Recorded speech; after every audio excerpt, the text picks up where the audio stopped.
Hey everybody, before we get started, I just want to let you know about two recording issues. One is we lost the third game of the set, which I believe Matt won, the first sideboard game, and also that Matt's audio didn't record for the bonus, so we might post the bonus if I can get it to work, but it might not go up, so but we will get it fixed for next time. So thank you everybody so much, and enjoy this week's Constructed Clash.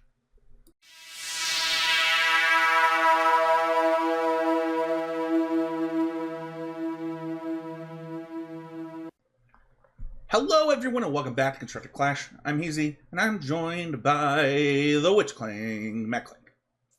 Hey, how's it going? What's up, man? I'm glad we were able to get together and do this. We are supposed to do these Sundays afternoons, and I couldn't this week. And I'm excited to record today, and I'm really excited for the matchup. What are we playing today? Today we're going to be playing some Amulet Titan versus Jeskai Blink.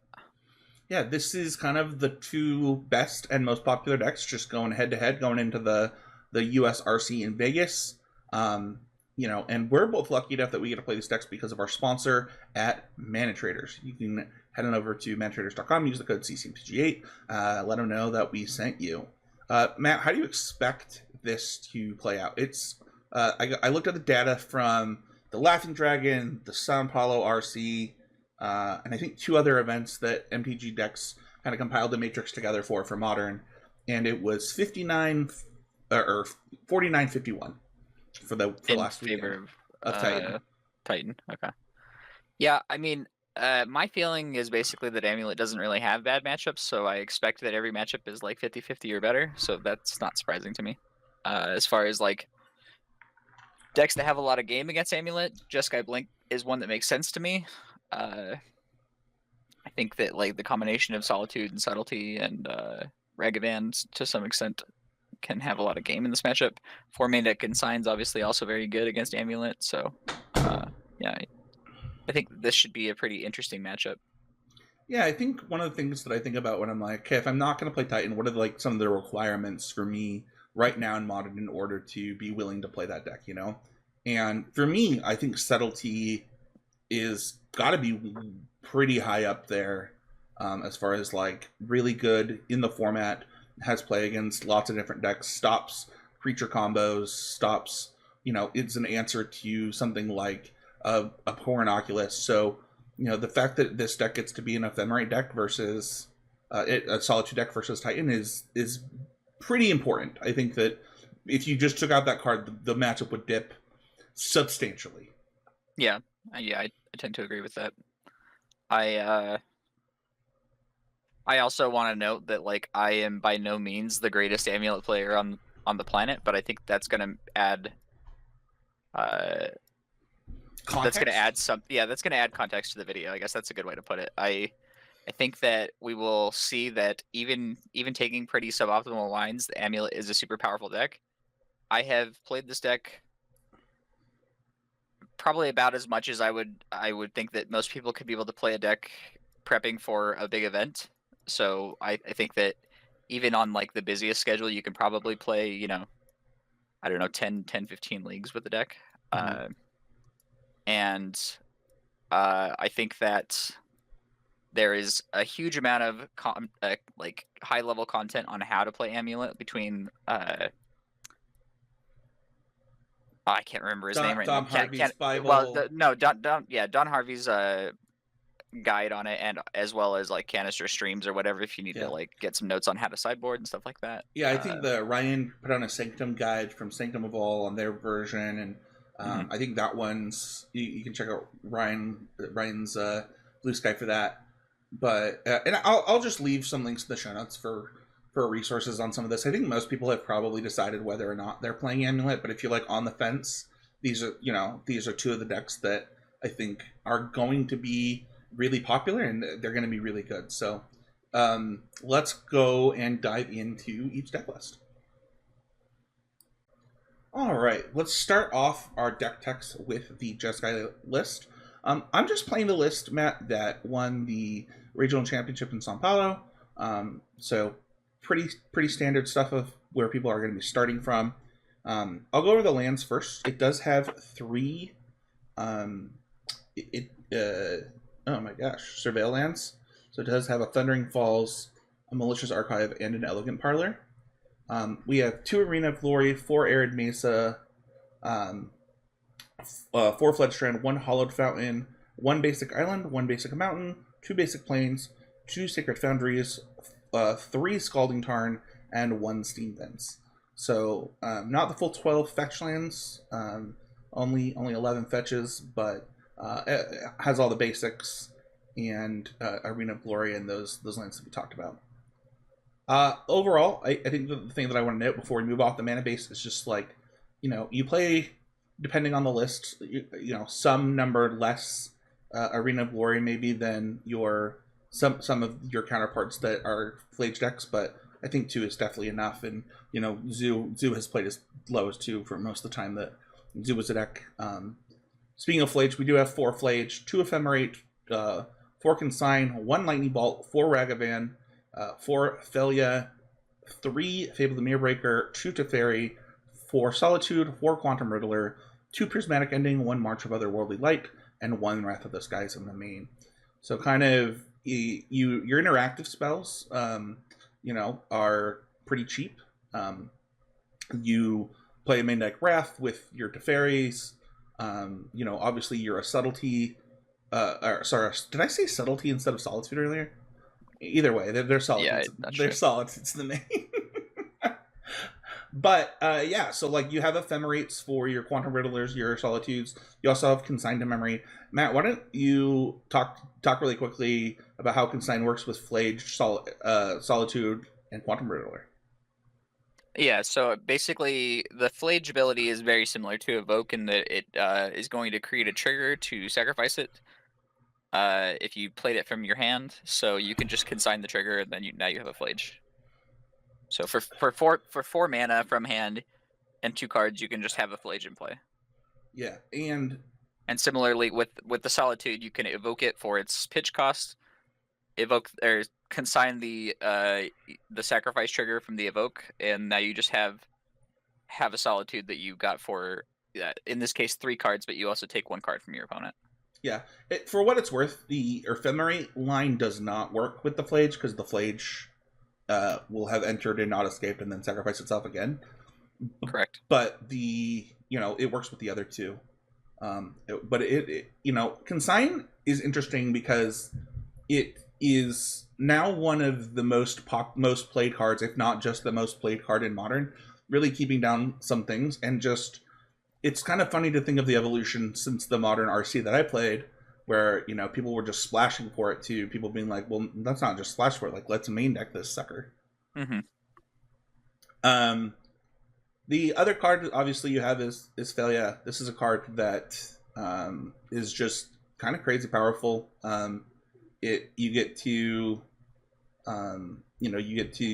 can bring Quantum Riddler to keep Quantum Riddler into play. You can hold down your opponent's board with Solitudes, things like that. So kind of crazy powerful. And the other card that I'll mention in the main deck that I think is really important is this is the Ragavan deck, the best Ragavan deck right now, probably. Mm-hmm. Which I think says a lot, in any given Modern format.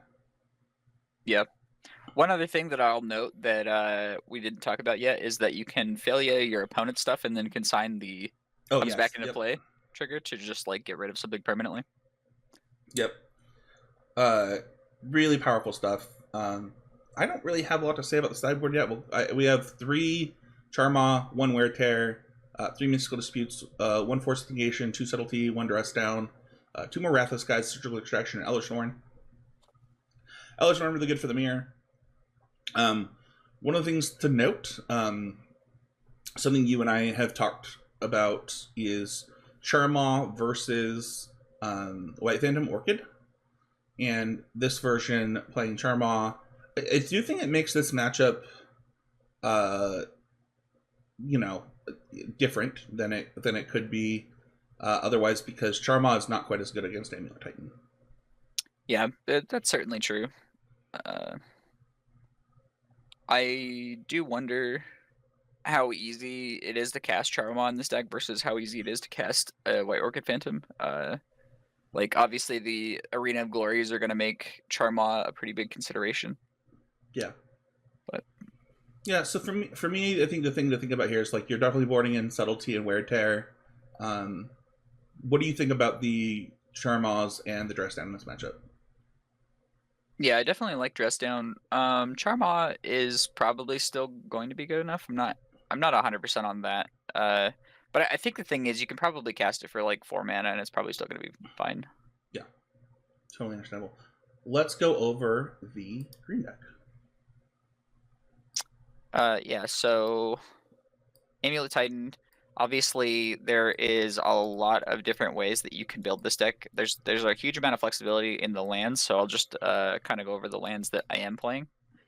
I have 3 Boseiju, 4 Crumbling Vestige, 1 Echoing Deeps, 3 Forest, 3 Gruul Turf, 1 Handwear, 2 Lotus Field, 1 Mirror Pool, 1 Otawara, 1 Shifting Woodland, 3 Simic Growth Chambers, 1 Teleria West, 4 Urza's Saga, 1 Basuva, and 1 Urza's Cave. I think Urza's Cave is probably the least common land out of all of the ones that I am playing currently in this list.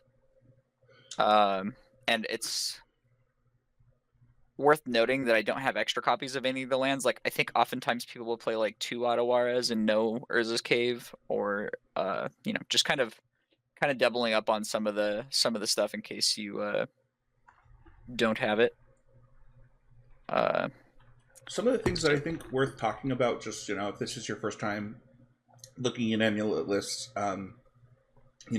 is you might wonder if you're watching, like, what is the difference between Amulet Vigor and Splunking?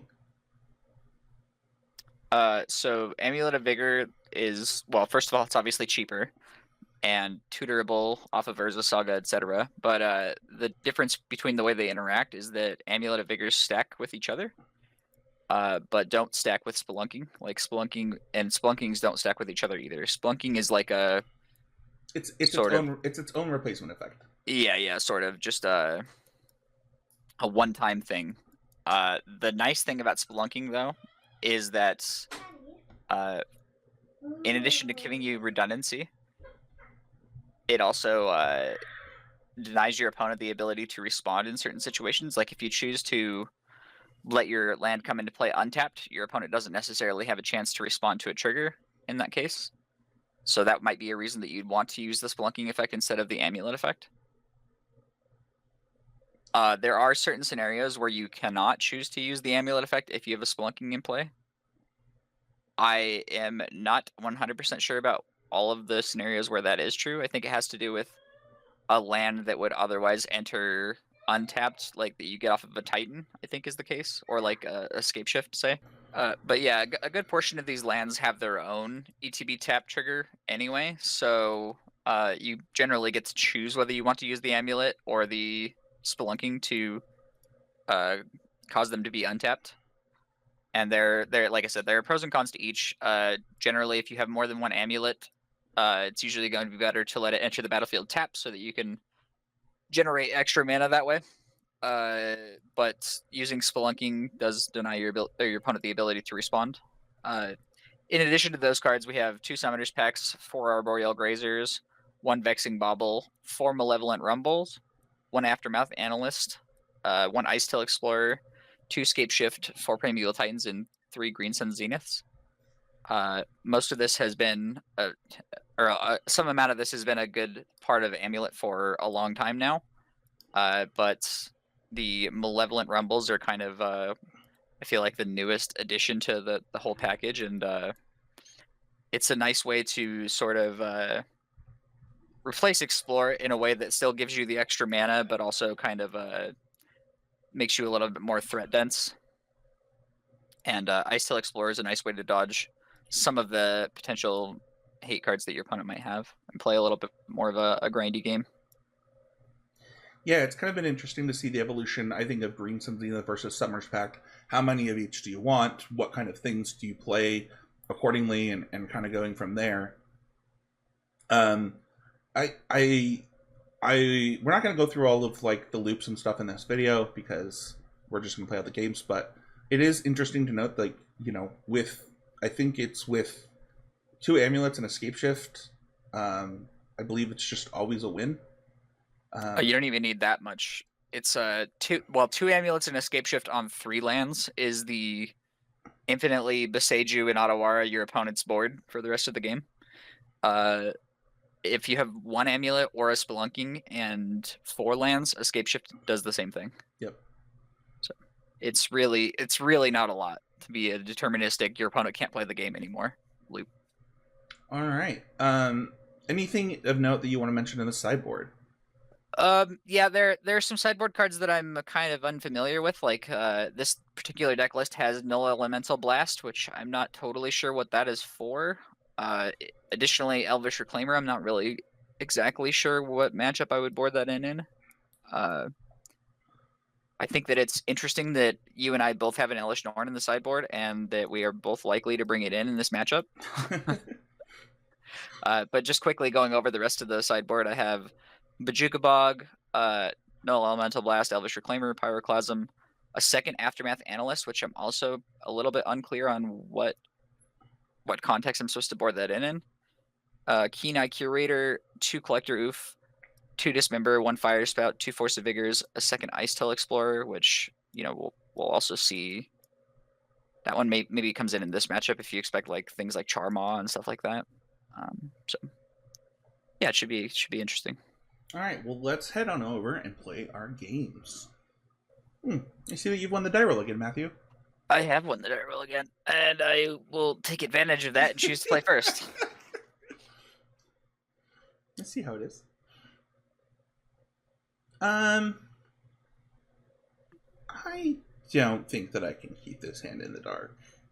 It's just a lightning bolt and a flage, and that does not seem nearly good enough to me. Like, yeah, it does have an Arena of Glory, but like this hand kind of needs a lot. Sure.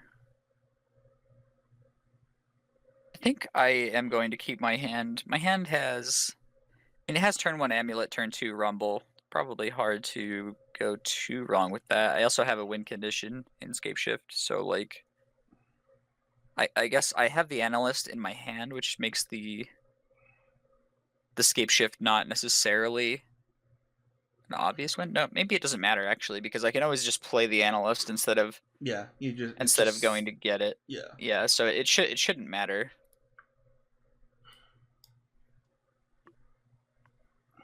Okay. I like this hand quite a bit better. In the dark, I think I am far more likely to put back Fable than Teferi. I could also put back Riddler, but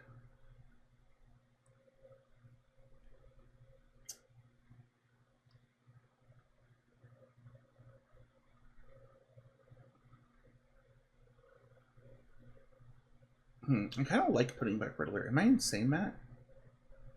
No, I think putting back Riddler is a justifiable line in a lot of your hands. So, like at the end of the day, 2 mana draw 1 with like some upside isn't that good, right? So like if your Riddler's not doing the thing, it's totally fine to send it back. Amulet? What? So powerful. So handsome.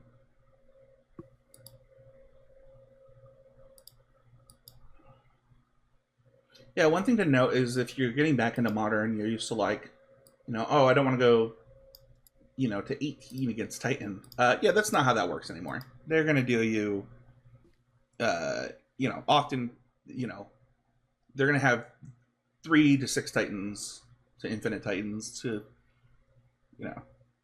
however many Titans they need to kill you. Right.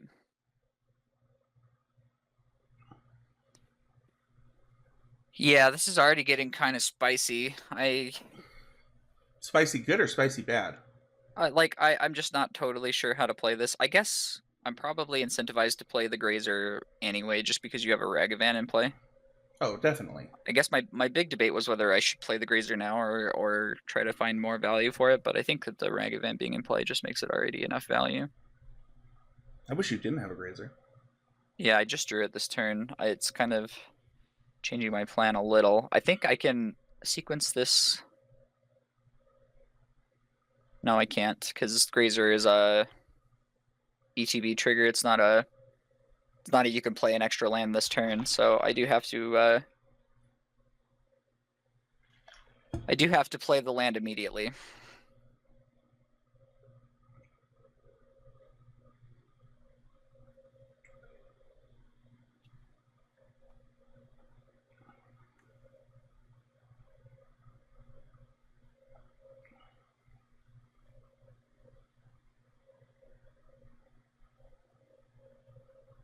All right, you rumble, rumble, you bumble, bumble, rumble. Rumble in the jungle.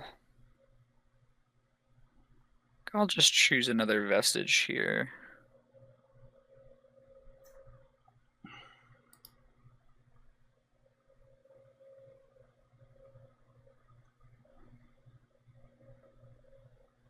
And then I am done.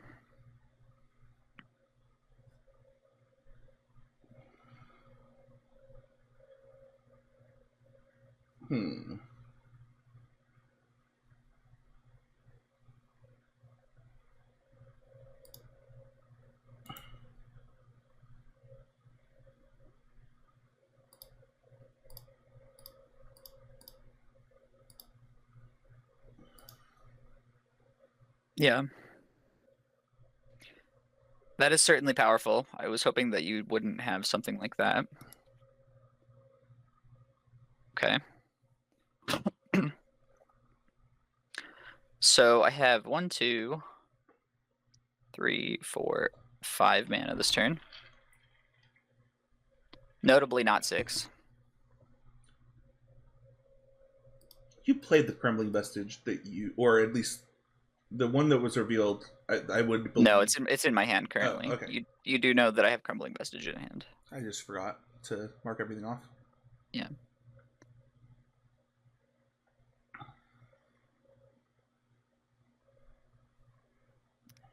This is definitely the point where I wonder if a better Amulet player would find a better line here. Sure.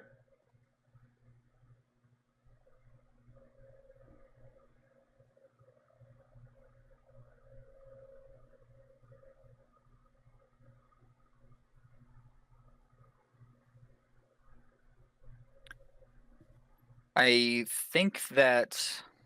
So the two lines I'm thinking about right now are just playing out Analyst here. It plays into Solitude, but I don't necessarily need the Analyst to win the game, I don't think. And if you are pitch casting Solitude, I think that that's not the worst case scenario for me.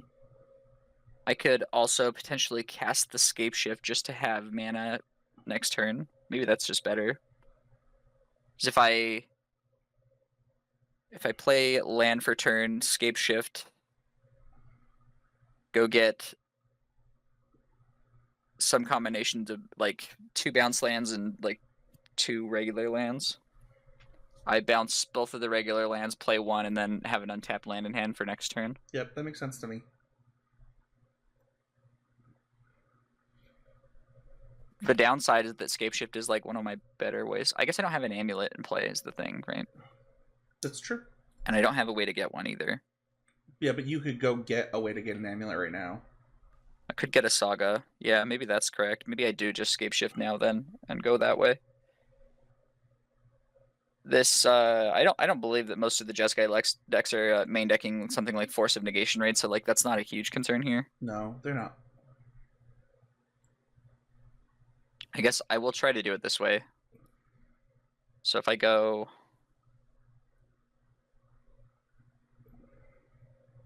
I guess I don't really need to sacrifice that many lands. Yeah, you could just sacrifice the vestiges only, right?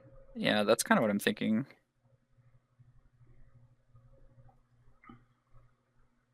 We go get Growth Chamber because we need to do that in order to have a land to play next turn. So I go get Growth Chamber. I'm gonna get a Saga to try to get that rolling, and I think I need something that I can bounce to my hand now. So it's probably just basic Forest. Is there any reason to do anything other than that?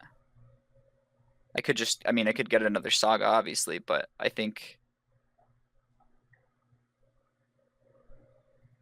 I mean, I could get Crumbling Vestige as well. That seems like it's kind of a dealer's choice here. I don't know that any particular land is better than another. I could get like an Otawara, or maybe Beseiju is just the right answer. I guess I'll get Beseiju. To bounce the Beseiju. Yeah.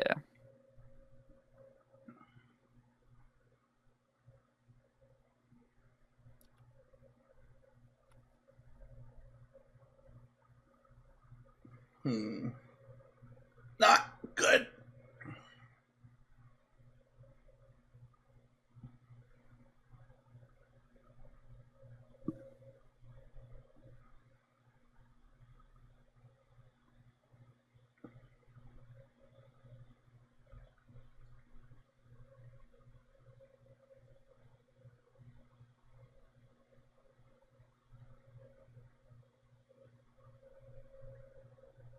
All right.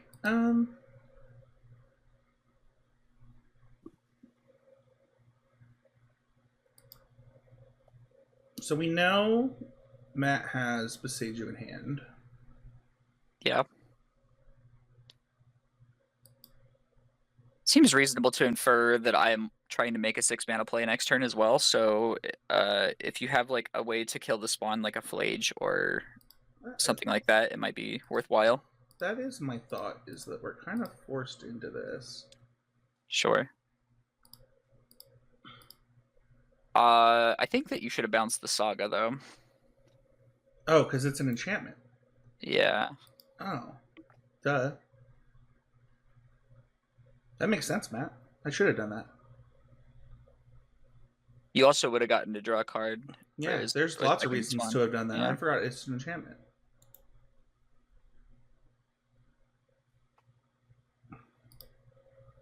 Why I forgot that, I don't know, but I did.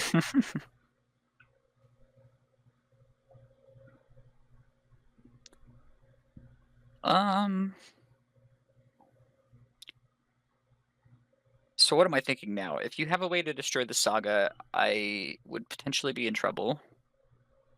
You've already used your March of the Otherworldly Light, so I'm not like expecting the Saga to go away necessarily. I think that I am probably fairly safe to play out the Analyst here, because I don't need that necessarily. It would make things a lot more deterministic, but it's not make or break with any of my lines here. I don't think that making a construct is super necessary either.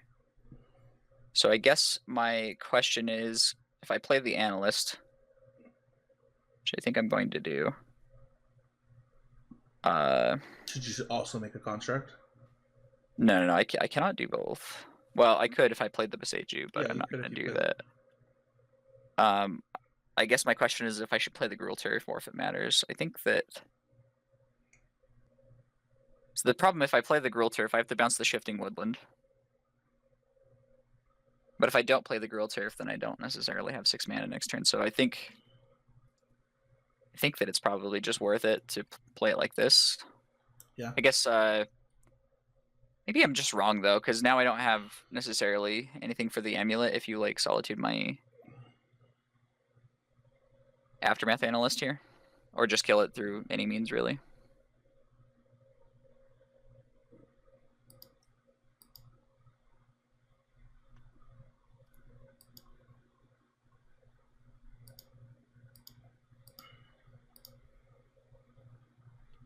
Yeah.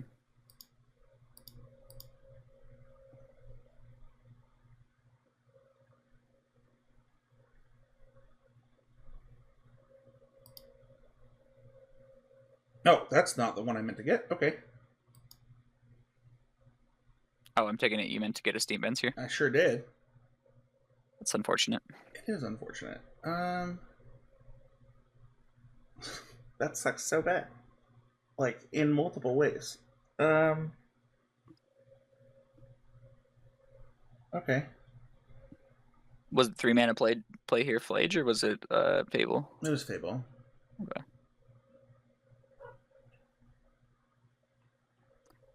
think that one's going to matter a bit less. If it were Flage and you could get a hit with the Ragavan and you had like Consign, something like that, maybe. I think I want to draw this. I don't know if it's going to matter because my land in hand is a tap land. Sure. So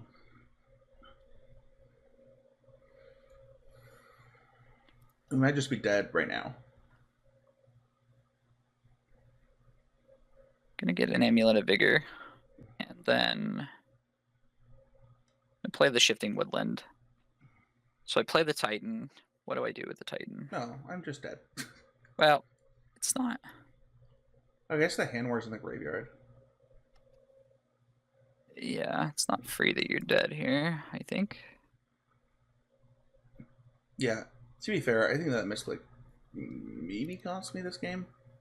I think the bigger one was the not bouncing the Saga, right? Yeah, I mean that's definitely true. That was just if you bounce the Saga, I'd be like a full turn behind here. I think that you not playing the Fable here is kind of irrelevant because I have Beseiju in hand anyway, right? Like I could have just Beseiju'd it. So yeah, but if you had Beseiju'd it, I would get a land, which is important, right? Yeah, getting a land is nice, but you I know at least one of the cards in your hand is a tap land, right? And like obviously I assume one of the cards isn't consigned. You'd have 1 mana open. I'm not sure what your other card is. Yeah, I'm just saying like, getting to 5 untapped is would have been important. Sure, yeah, for next turn. Yeah, that's fair. I am gonna haste this Titan. Let's see what else I can do. I mean, obviously, like, I'm assuming you don't have Consign based on this Amulet trigger resolving. Oh, no. You could obviously have Solitude still, but I still think it's worth going for haste here. Sure. Guess I'm debating what other land to get. I need something that makes red. Trying to decide if there's any merit to getting like Lotus Field here. I don't think that there is. I think just getting... honestly, I don't necessarily even want to bounce any of these lands to my hand. Maybe I do though. Maybe I could just take the Gruul Turf back to hand. Having a bounce land with Amulet is valuable. So I guess we'll try it that way. We'll go here, copy the handware.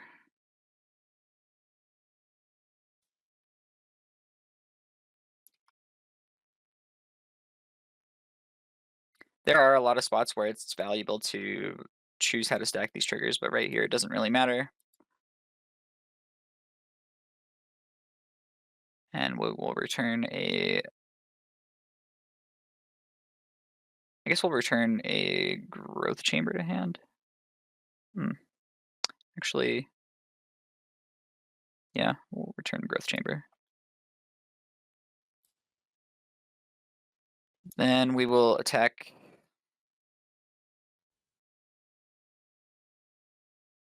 Probably worth attacking Teferi.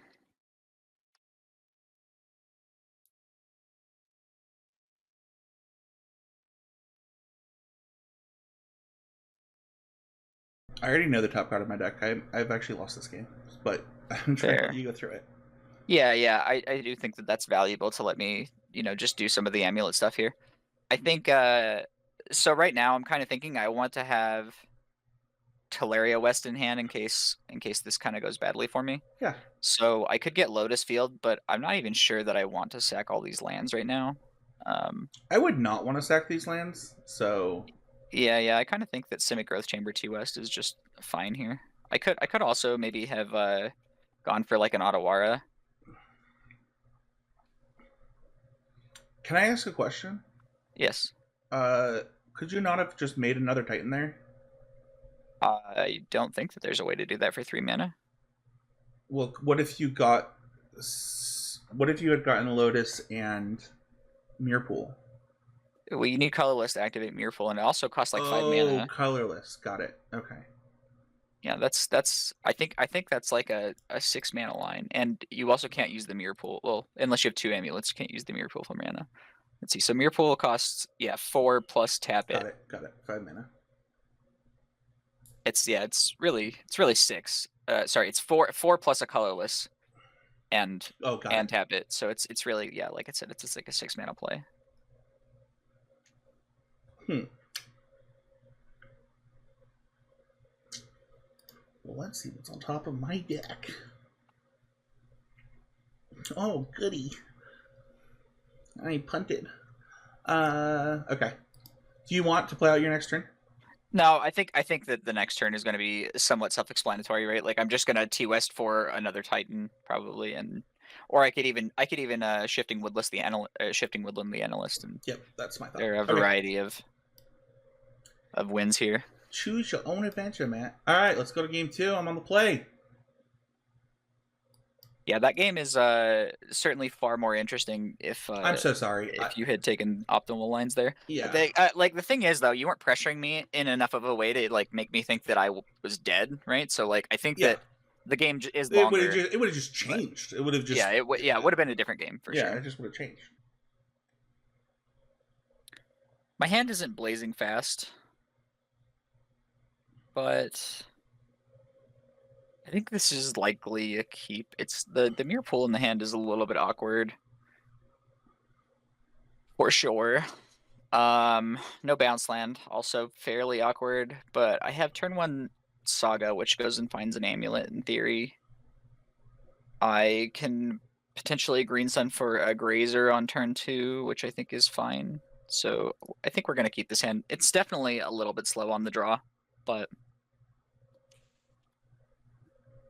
I think in the dark, assuming that your opponent is gonna like turn 2 you or whatever, isn't usually a winning strategy in Modern. It like you will get turn 2'd sometimes, but it is what it is, you know. I think a lot of my hand plays itself for the first couple turns, depending on what my opponent does. So like here, I think my hand plays itself. Sure. So have like Ragavan into Fable or whatever.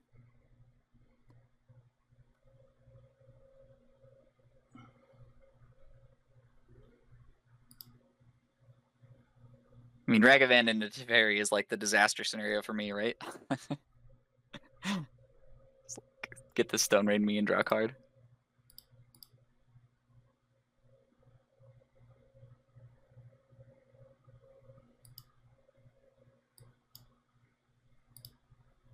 Speaking of disaster scenarios,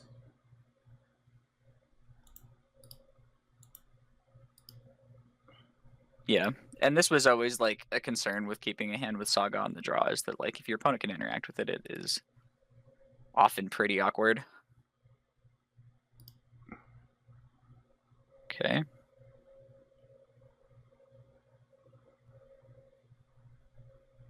I think my goose is cooked, but I guess I'm debating on whether replaying the Saga is good, or if I should be. It's like Saga popping isn't even like gonna happen in a timely fashion anyway. Sure. But if I don't play it this turn, it's really, really not gonna happen in a timely fashion.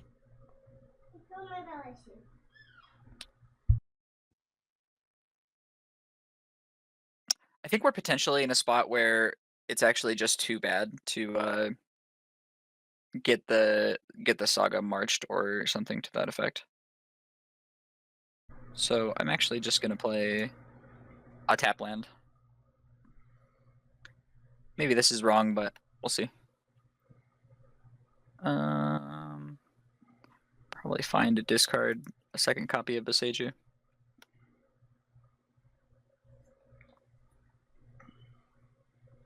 That was a really good draw. It would be really impressive if Matt found a way to win this game now.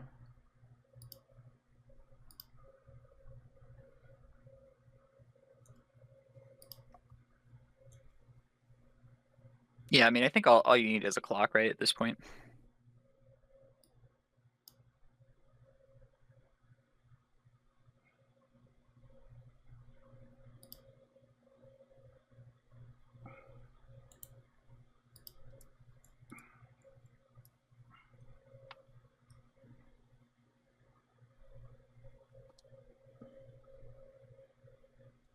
Play this one out. Green Sun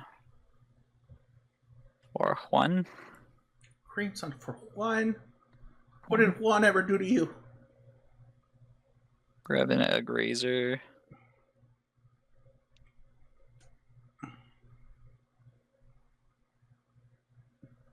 I think that playing the Growth Chamber makes some sense to me. And then it is your turn.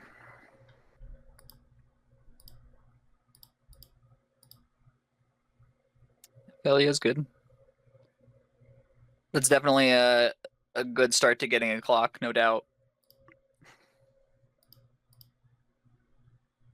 So I had some thought about my other line, but there's just no reason to like put all my eggs in that basket yet when I'm just so far ahead. Mm-hmm.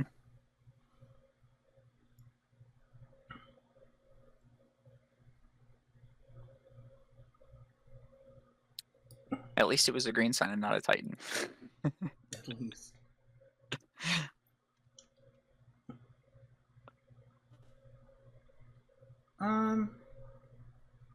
The question is, do I consign this though? Yeah, it's kind of interesting, right? I don't want you to get the land, so I'm gonna do it. Okay, fair enough. Yeah, I'm unsure.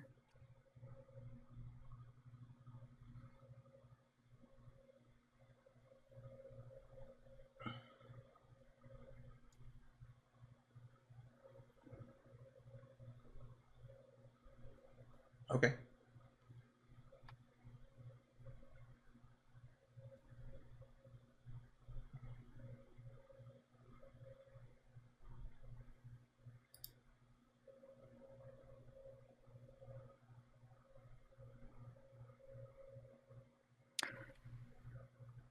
If that were a Lotus Field that I just drew, I could make a Titan this turn, but as it is, I think I'm 1 mana short. We forgot to mention that if you're watching this, you can go to patreon.com/ccmg, become a patron, and you will get Matt's side of the matchup as well. Yeah. I think I'm just gonna play normal lands. I'm gonna kind of expect. I can play the Saga. I think at this point, if you want to bounce the Saga with Teferi, I'm probably fine with that.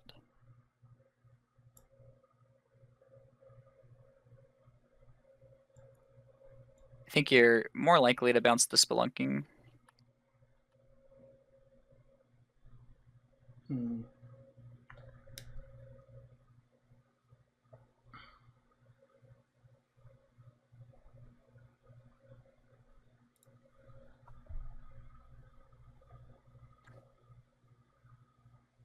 I think I'm supposed to attack first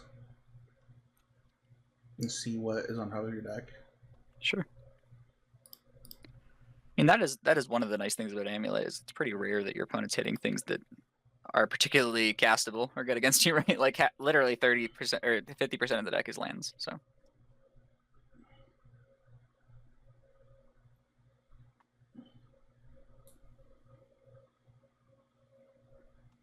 Now that's a good hit. Is it? Why would it be? Because now you don't have it. Oh, sure. Okay, sure. It's just out of the deck. Got it. Yeah. That is fair. And worth noting, if you're playing Amulet against a Ragavan, that sometimes it will exile cards that you kind of need for your loops.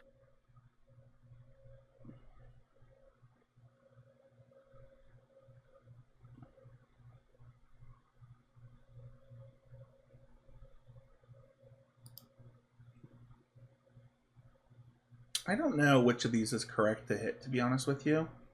Between the Saga and the Spelunking. Yeah. But I mean, yeah, maybe you're right. I mean, this Spelunking just kind of comes back down. I think that it's kind of going to be irrelevant. Maybe bouncing the Saga is better just because it doesn't give me an extra card. Yeah, I think I'm going to do that. Okay. Play this and pass the turn.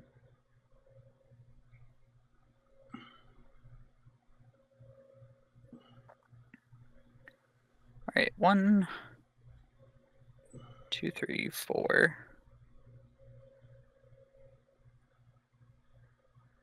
think we're kind of gonna have to live in a land of best case scenarios at this point, right? So I don't think that there's like much of a reason to imagine that you have another consign that I could beat. Oh, buddy, my hand is so much better than a consign. Sure, and I don't doubt it. All I'm saying is that like I don't think that I know. there's I was just talking smack on the sure. for the versus video. Fair enough. I think that it's not correct to try to construct a line that can beat a consign to memory. Like if it's Solitude, I think that that's fine for me. I mean, even consigned isn't necessarily the end of the world. Okay.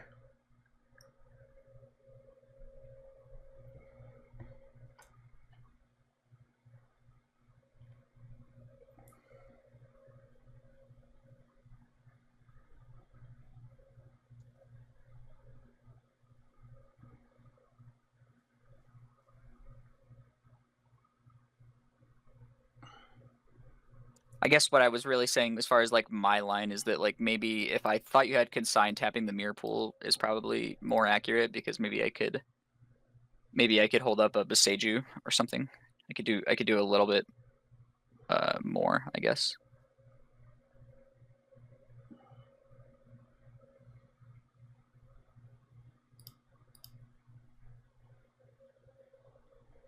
I feel that I've been fortunate for you not to have like a Flage or a Quantum Riddler or something that was like hitting me for more than a couple of turn, right?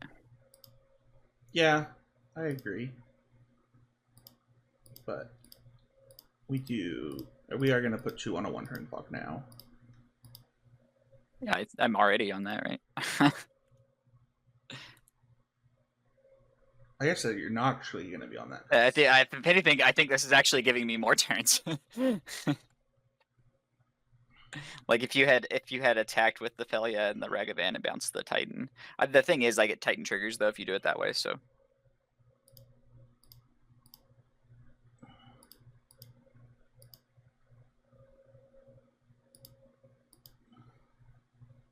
yeah, it feels like you're in a pretty reasonable spot to just run me out of threats anyway at this point, right? With the Solitude Felia lock going on.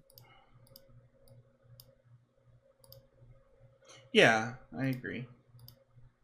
Like I guess if your last few cards are just straight up bad, I have another Titan in hand, which I'm going to play. If I then drew Escape Shift for the following turn, I guess even this turn, if I drew Escape Shift this turn, I could, and your hand is bricks, I could win the game right now. Do you know what's really good? Maybe I actually can't without the Teleria West. You know what's really good? Drawing all 4 consigns in this matchup. Sure. Yeah, the consigns are definitely going to be enough to put it away, no doubt. But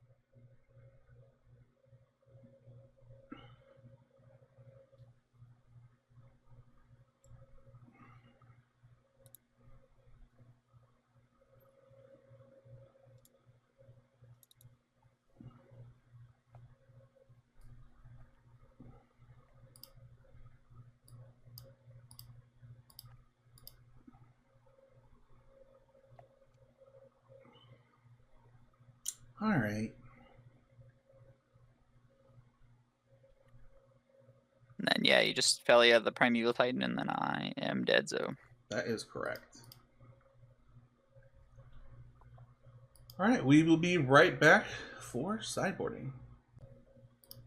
All right, Matt, talk to me about your sideboard and what you were thinking. Right now, I'm thinking Icetail Explorer is quite good against like Consign and many other things that you're going to be trying to do against me. I think that the Dismembers make a lot of sense against the like Ephemerate Ragavan deck. And I think that Elish Norn is probably very difficult to get rid of for your deck. Yeah, it's basically just Solitude, right? Solitude definitely does it does not work. Elish Norn. I don't even know So, that. I don't. Even... yeah, I'm trying to think if there's even a way. I guess Teferi is the way. Yeah. Obviously you can subtlety it on the stack as well. So there are outs to it in your deck, but not a lot of them. Yeah, so your outs are like Vexing those Bubble. 4. I don't think Vexing Bubble comes out, right? Because that's actually really good against Subtlety and Solitude. Oh, okay. Like if I cast a turn 1 Vexing Bubble, I think it's actually going to be Okay, cool. I didn't think of that. decently strong. Or even like potentially fetching it off a Saga in a case where I don't need an amulet, right? Yeah. I think that my outs are likely to be one Urza's Cave, because I just think that card probably comes out in every matchup. Sure. I think I can probably cut a Forest because I'm not really expecting like something like Blood Moon. So those two cuts feel fairly straightforward to me. I think that I could cut a Scape Shift if I'm expecting like actual counter spells. Scape Shift does get a little bit awkward against those kind of things. So those are my first 3 cuts. I think the 4th cut is a little bit more speculative. I kind of think that I could cut a Spelunking to try to kind of play around fused Wear Tears a little bit. Sure. Although, like, fused Wear Tear on Spelunking and Amulet is not the end of the world. And I like a Spelunking cut. I think that you don't need all 8 of those effects. Yeah, they are quite strong though in this matchup. Like, this is the kind of matchup where you have a lot of answers with the amulets. So I'm really not that confident in that. It could be that I just want to cut a Rumble. Sure. Or like possibly even like a Summoner's Pact, because Summoner's Pact comes with so much risk in this matchup, right? With you having like if I end up in a line where I have to Titan for something, or like Summoner's Pact for Titan and then Titan for mana for Summoner's Pact, like you can consign that and it goes badly for me, or just Subtlety the Titan. Sure. I think I've actually convinced myself I'm going to cut a Summoner's Pact. All right, there you go. So on my side, I elected to bring in Subtlety, Charma, Dress Down, Wear Tear, and elected not to bring in the Elishnorn. I think the thing to me is, like, if I get to the mana for Elishnorn and Elishnorn is in my hand, then I usually probably stabilized pretty well. It's very good against Titan, but I think that if you're so much faster than that in this matchup that it might not be worth it. If I was going to board it in, I think I would board out one of the Ephemerates, is what I would do. The other card that I thought about that we didn't talk a lot about is Surgical Extraction, but I just don't think that's how you're winning. You don't need your graveyard to win these matchups, so I don't really like hitting like the Mirror Pool or whatever. Like that just slows you down for a turn. It doesn't really do anything else. Sure. I think that it is worth noting that Elishnorn also stops the ETB triggers from the bounce lands as well. But like for like Amulet, it stops Amulet triggers. Yeah. But you might be right. Like, it's possible that like 5 mana is just too much for this matchup to be impactful enough. Yeah. From my side, I'm bringing in. Oh no, we don't need to. I already have that. Okay, cool. No. All right, on the play. I'm gonna play this hand. I don't know. It seems worth it. Okay. We'll see though. It's slow, but it's kind of a good slow. Sure. Like, it lets me slow down the game. Sure. My hand, I think, is a keep. The only thing that's like slightly awkward about it is I have the hand word in hand, which always ends up being at least a little awkward.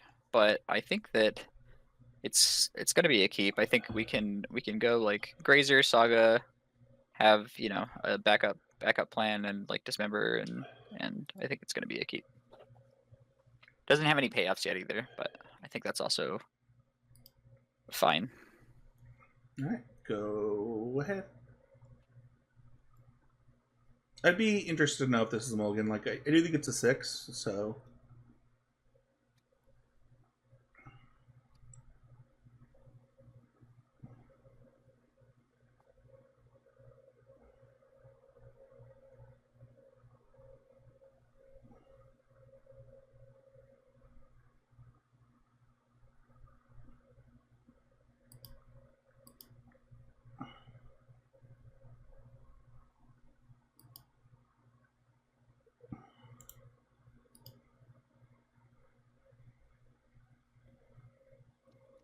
We're pretty happy overall to not to see that we didn't get March of Otherworldly Lighted already.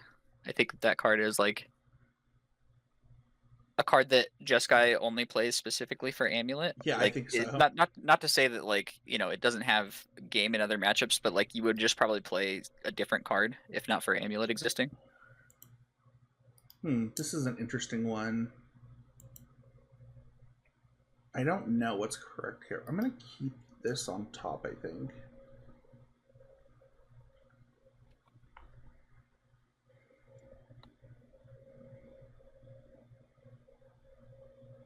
I think we're kind of just playing our cards out here. We That is actually the specific card I didn't want Matt to have. fair. That is annoying.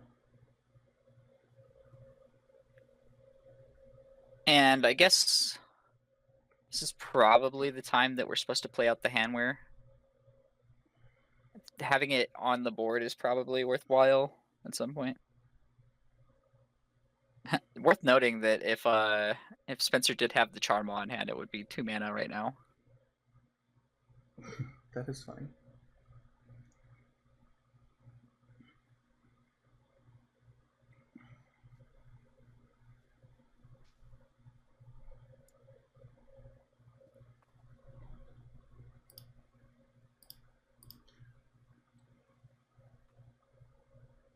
I'm gonna do this.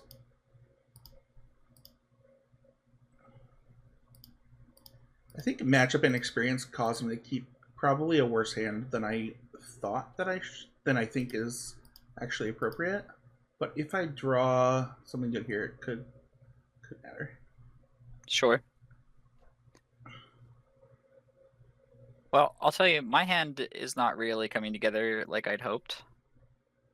So I think that you are still doing fine.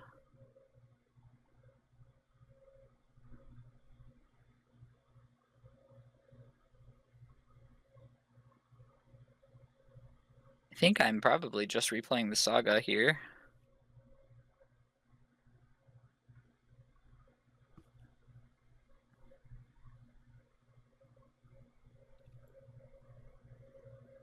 Like, honestly, I probably, like, the only actual threat I even have is constructs at this point, so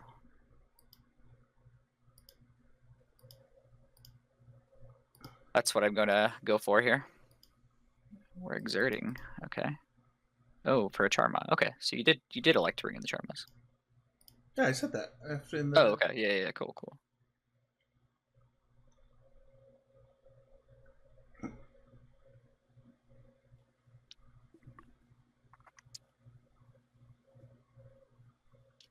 And yeah, I think this is just happening.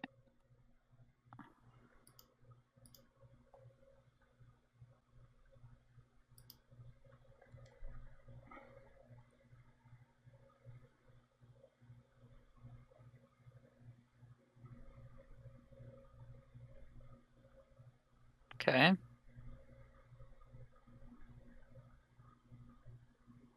So I think the first step is going to be to dismember this Charma. Obviously, if there's an Ephemerate in hand, it's going to be pretty bad for me, but I think it kind of is what it is. I would have loved to have dismembered it before it hit me, but Teferi is really good, so... but Teferi is really good.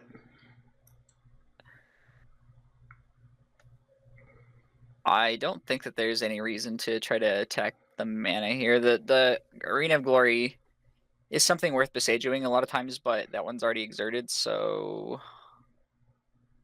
probably doesn't make sense to do right now. I guess the question is if I'm supposed to run out the Amulet Vigor, and the answer actually probably is yes, because, well,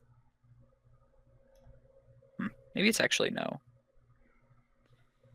It's kind of close, right? I think Wear Tear is the big argument for not running it out, but if you just have, like... The problem is if I don't play the Amulet this turn and you have a way to get rid of the Spelunking, then I don't have 6 mana next turn. Not that I have anything to do with 6 mana just yet, but I think it still becomes important to play out the amulet in case, if one of these dies, I still have 6 mana next turn if I top deck something. Yeah, so my choice is kind of hard here. I actually have consign and pending here. Mm-hmm. And I can pending the Spelunky Sure. You and could theoretically consign. consign this, yeah. But that's taking like a lot of my time. Yeah, personally for me, I almost never consign the amulet unless it's like on turn 1, right? Like Yeah, I would just rather have consign for I think that I'm other just gonna creatures. let this resolve and then pending the amulet Sure. is my thought. Um, could be wrong, but I think that is also what I would elect to do, so. I think this just needs to be for the white, right? Or does it need to be for two? No, just one color is fine.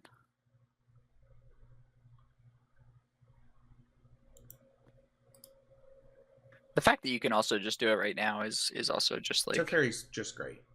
yeah. I was just gonna say I think it makes it like even less close. Like I think even if you had to do it on your own turn, it would still be correct. But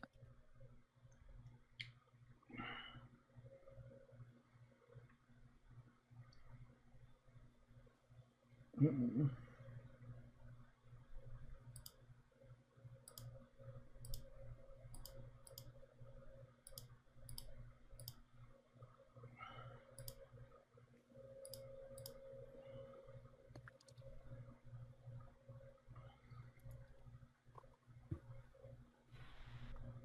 Oh, you know what? I could have hasted that yeah, you could have hasted it and with consigned. Yeah, with consign. I don't know if that's correct though.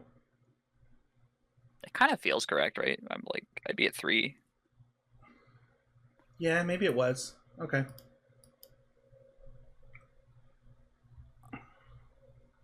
I think I am supposed to Beseiju one of the Arena of Glories, and then plans to bounce the other Beseiju and Beseiju the other one as well.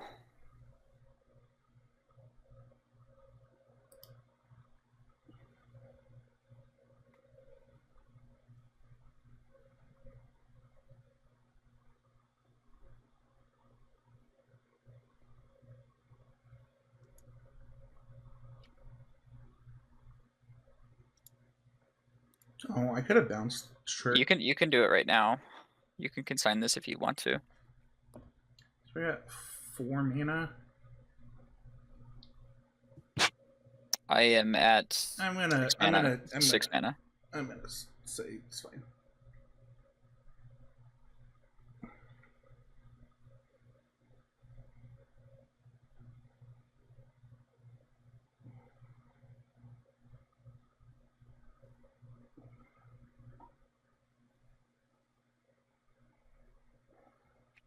So those don't stack. It's just really a cycle at this point. Yeah.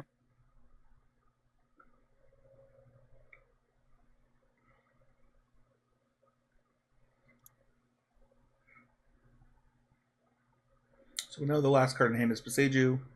Mm-hmm.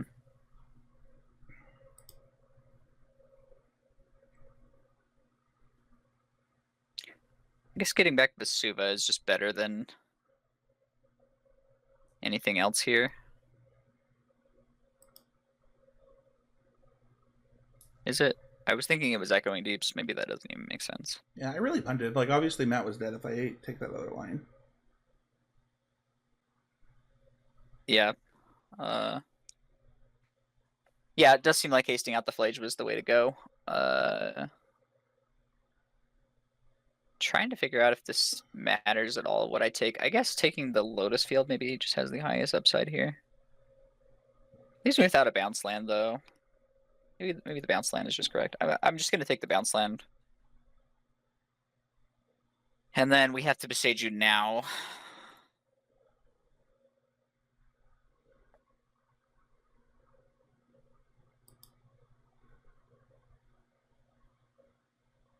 I'm definitely still not in great shape here. I think you are like 90% to win this game regardless. Yeah, it So, seems pretty high. yeah.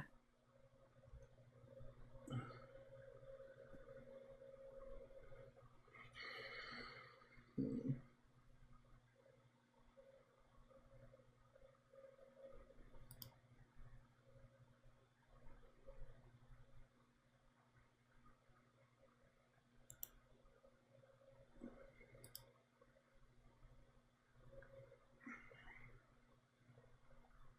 Oh, I shouldn't have grabbed the island though. That was a mistake. Yeah, it feels like you should have grabbed the Should've- surveil land, right?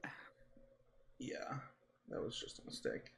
My head said that it only grabbed basics, but that's obviously not true. Yeah, right. I have that from the other side pretty often where I'm like, oh, I'll just besage you to take him off this color, and then I'm like, oh, well, that doesn't work at all. Just go get a dual land. So I don't know the last. Oh, I do know. It's It's Simic Growth it's Chamber. some growth chamber. Okay.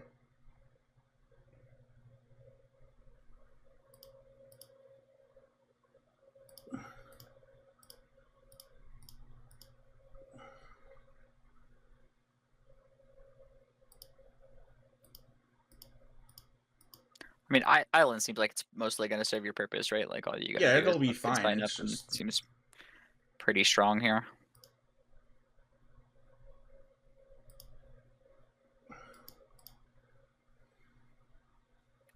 rude. No life for you.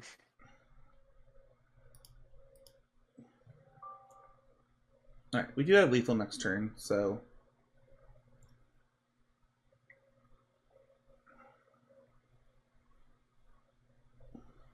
Yeah. And I am powerless to stop it. well, that's good. I mean, obviously, what I said that, we didn't have a threat in the hand, and that was fine. I think on average it is. We saw like, I don't know, like 30 cards in that game and didn't find a Titan or even an Ice Till or an Analyst or anything like that. So Sure. All right, here we go for the marbles. The marbles. all the marbles. There's definitely some argument for citing Ankini Curator too for Flages. I don't know if that's correct or not. His hand is not very good, in my opinion.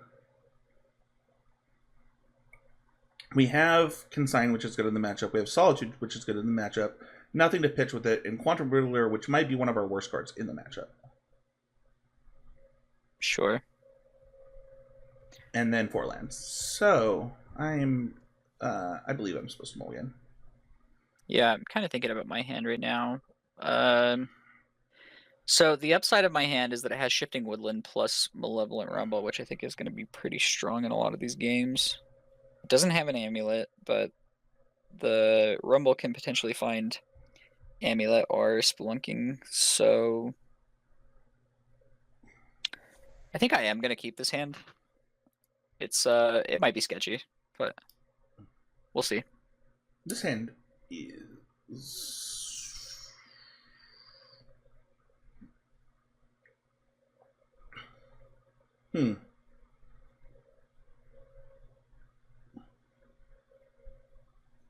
I think that I'm going to keep this. It's really slow. But on the draw, I don't need this. And I have a lot of it outside of that. I want to note that I actually think the 3 tap lands has been a really big deal. Well, that's the worst thing that we could have seen from Matt, for whatever it's worth.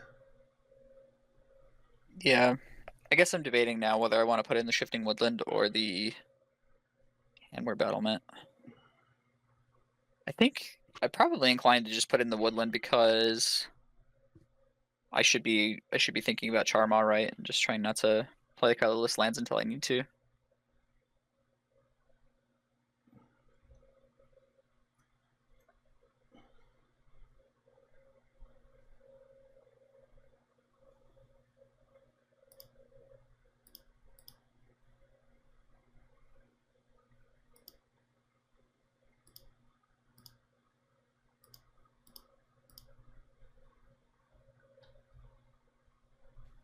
Probably good news for us. It's not good news for me.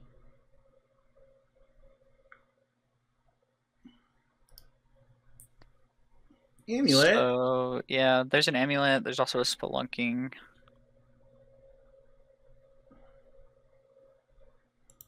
Seems like taking amulet of vigor probably makes sense, especially because I can also chain off another rumble here.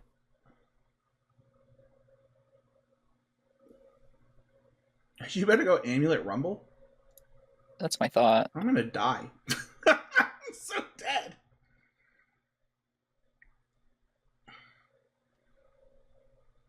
I think I had the best possible card on the top of my deck, and I do not feel favored in this game.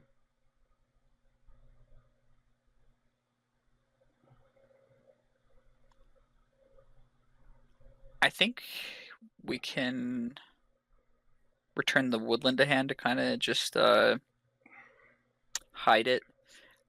I don't know if we're playing like open decklist style here. I guess we should be, right? We should. I should know that you don't have any like white orchid phantoms in the sideboard. Yeah. Okay. So maybe I just take back the forest because you're pretty far away from Charma anyway.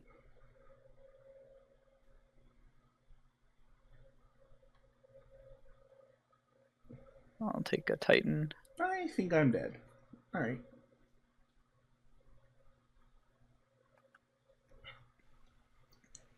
I think that there was a valuable lesson learned with this hand.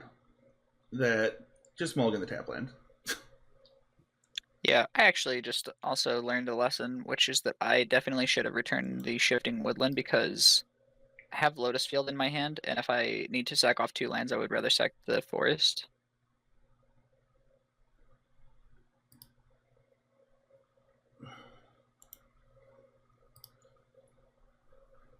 Shoot.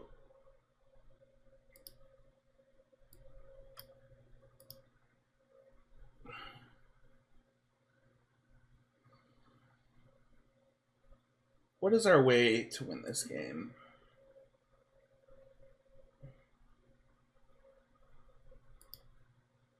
You not having blue mana available this turn makes me feel pretty good. It could be subtlety is still pretty annoying. What, you're gonna block? It could be anything. Fork bolt me. Do it. I would if I had. I believe it. Yeah, absolutely. Right.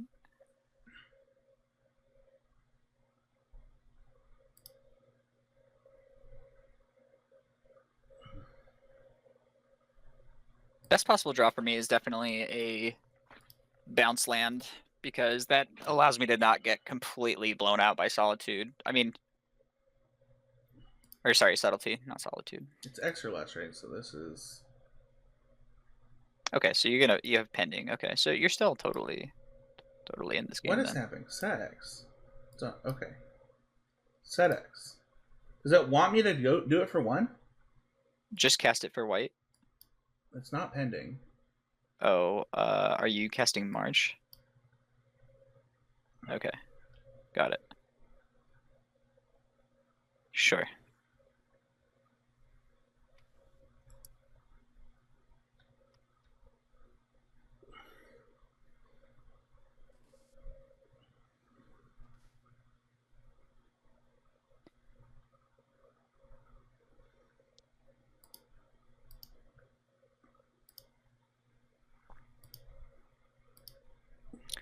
Three cards in hand.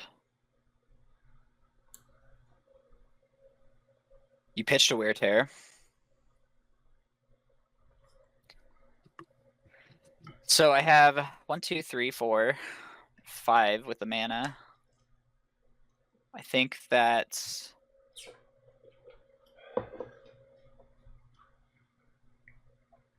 I'm just supposed to play basic forest here. That sets me up for Titan next turn, almost no matter what. I guess you could kill the spawn, but that's only a temporary solution.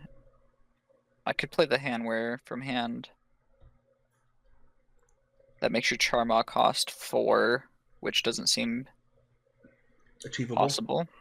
Yeah. So maybe I do. It's not. I guess it's not unachievable. Well, yeah, you should have enough cards for like something like double Solitude, Solitude Ephemerate. Then you'd still be a mana short. Yeah, I think I'm gonna play the Handware here because if my plan is to Titan next turn, I guess I need to draw an amulet to make any of that make sense, but if I somehow did, I could copy the Handware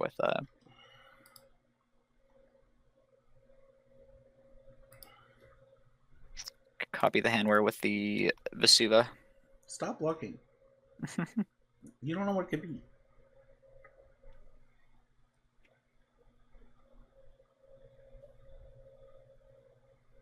Okay. I see both no reason to play out the Saga here to turn on Charmaw, and I also see no reason to not cast Titan here, so this play is somewhat scripted.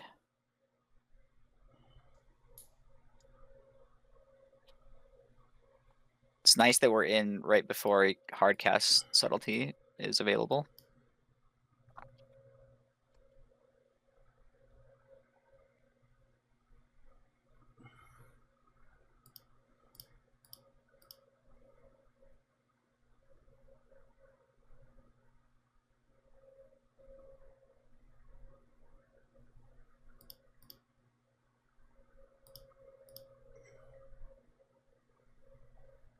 This definitely smells like another consign.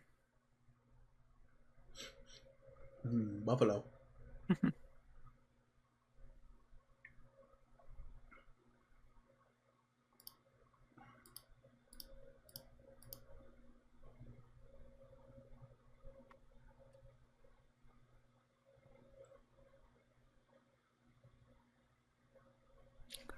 It's pretty interesting.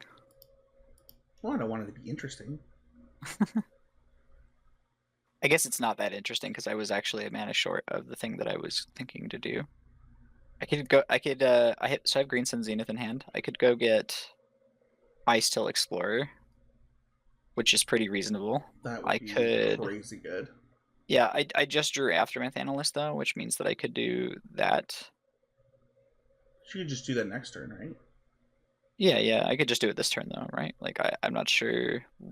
Well, aren't you a mana short to Analyst? No, I have Saga in hand. Oh, okay. I think that makes sense to me to just play Analyst. I'm gonna sequence it this way, playing the Saga first, so that there's no potential for solitude. If you were to say have like March of Otherworldly Light or something in response to the Saga trigger, then I would just Green Sun for the Ice Till instead. Sure.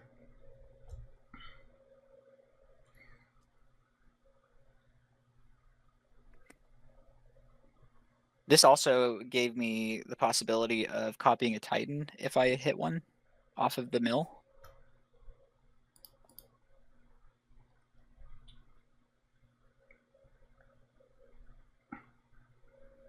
And then I think I'm just going to pass and try to block.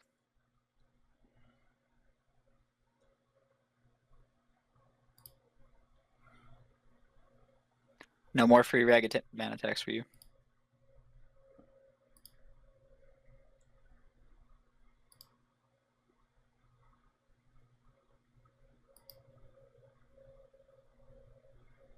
Interesting. Figure out how I'm punting. I don't think I am. You could be wrong, but I don't think I am. Easy BBGG. I need you not to do that. All right. I will F6 and see what you draw. I don't know that it matters though because you have a. I have Green Sun in hand. Green Sun in hand, right? So. Yeah, I'm gonna pop the Analyst EOT here. I think that's fine because I have Shifting Woodland for Analyst as well already. Yeah, I was. Yeah.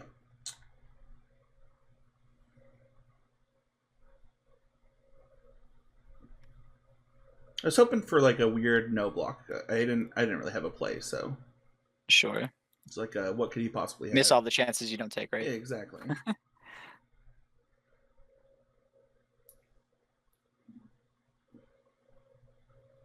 Doing this in response to the Grazer trigger, so I can just put another land in. Yep. Let's I don't know. I don't think it matters. Just return 1 and put it back into play.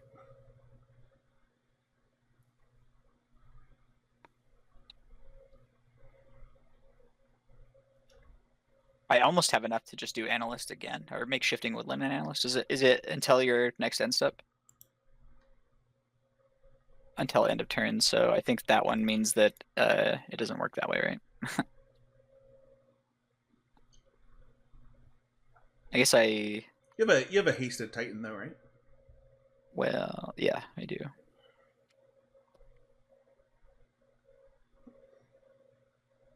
I don't quite have Amulet yet, but well, the hasted Titan is going to do a lot. My last card is Consign, so like, sure. I don't think that Yeah, there's a I don't winning think line there's from here. any reason to do anything other than just cast Green Sun. Well, you probably should leave the red open, right? Or I guess you don't have to use the red. Yeah. This.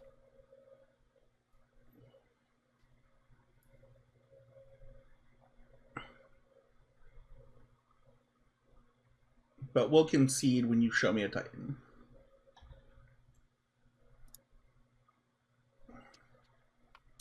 So the reason that I wanted to wait till he shows me a Titan is that even if I can sign this trigger, he still gets the attack trigger, which means that like there's not really a card in my deck. I guess it was, well, to be fair, you could Felia and then consign the re-ETB. You're gonna get hit by a Titan here, and I'm gonna get a lot of lands, and the Urza Saga's gonna pop next turn. So I feel like your outs are slim, but you can just permanently get rid of this Titan. Don't you just have another Titan though? No, because I don't have an Amulet, right? Like, there's so much less that you can do without. Not this turn. You have a Titan next turn. Yeah. I mean, I can go get another Titan, but you get another draw step. I'm just saying, like, yeah, it's theoretical game to be played. It's just very low percentage game. Yep. Yeah. I assume that you're going to get another. You're going to. I guess you're not going to get another Titan. Well, I'm probably. If I let you resolve it, you just have another Titan. Yeah. Right, yeah, you'd have to let this all resolve, and then I'm gonna go get T West plus. Yeah, so it's the bounce. same. I'm in the same position with against one less Titan, but you just block. Maybe is it the same position? I don't necessarily think it's the same position, but you have 4 more lands. Well, but you could draw a subtlety, right, or something like that. Okay, all right.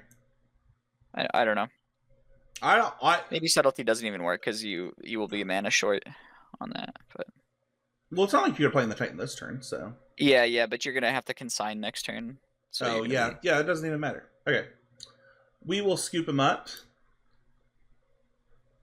Ooh, baby, and we will go to the post game.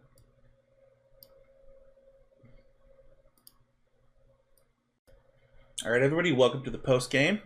I'm joined by Matt Clay in the dark. Am I in the dark? Kind of. It's okay. It just gets dark early now. Dude, that matchup's really fun. Yeah, I thought it was fun. Yeah, and I also think that like I really like matchups where you get like. I know we've talked about this one like when you're on the podcast, and we've also talked about it. Like I don't know, like matchups where you get punished for your mistakes, and you know, like that first game, we both said it would be a different game if things changed, but like. Also, you know, I didn't get punished for like a bad keep in any of the games that I feel like maybe I was wrong for. Like even in that game 5, like you know, if you don't have a stellar draw, that my hand is like way better than I expected.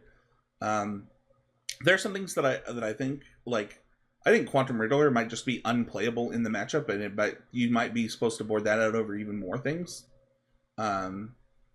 It's tough, right? Because like you want to have some kind of clock, but like you're boarding in Charmaz, so maybe like that's the secret. I don't know. What do you think? Yeah, I think it's possible that if you're boarding in Charmaz, that you just are fine to have no Riddlers. I think Ragavan looked really underwhelming in the match. If I'm being honest, like to be fair, there was gonna be every time that I played Ragavan was on the draw, except for the game that I won, where you also had Grazer. Yeah, but I think that it's not that like we have the same number of Ragavans and Grazers, right? And like Yeah. the Well, thing the is, thing like there is, was even do there was you even a supposed? game where you were hitting me with Ragavan repeatedly, and it just like kept exiling lands, and it was like, okay, I mean, like gives you mana, but I won that game though. sure, but it wasn't like I didn't feel like the Ragavan was like I definitely lost to the Ragavan, you know? It, Like it the gave me the Thalia felt turn. like it did more than the Ragavan. Am I wrong? Is that not the game where I played turn 2 Teferi that won me the game? Yeah, that's true. You did have Ragavan and Teferi, but I think that was more of a praise of Teferi, and you could have also just had like any other way to answer the Sure. saga. Overall, I think the match was fun. I think both these decks are really good. Like these are really powerful decks. I would guess that it is in fact slightly Titan favored, just because like you're a mid range deck and your cards have to line up. But Hmm. you know, if you were like, "Hey, I'm playing this because I think it's like the best mid rangey deck that gives me a chance against Titan," I'd be like, "Yeah, that makes sense." You know, Yeah. And I don't think any of that is like breaking news. I think these are mostly considered the best two decks in the format. Like, and I like again, I personally don't think that Amulet has bad matchups. So like, I think every matchup is at least slightly favored for Amulet. sure.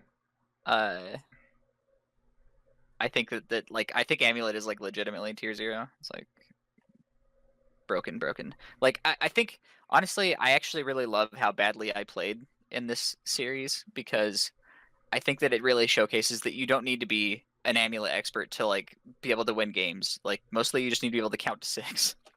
Yeah.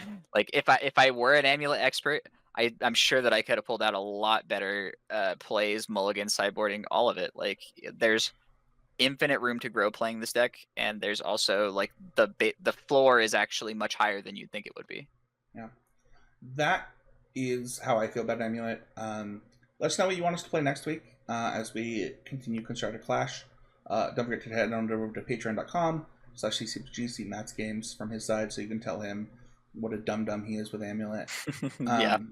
But don't worry, there's plenty of Spencer, you're a dum-dum on my side this week. These decks are really fun. Let us know what you want us to play next week. And we'll see you guys next time with another episode of Constructed Clash.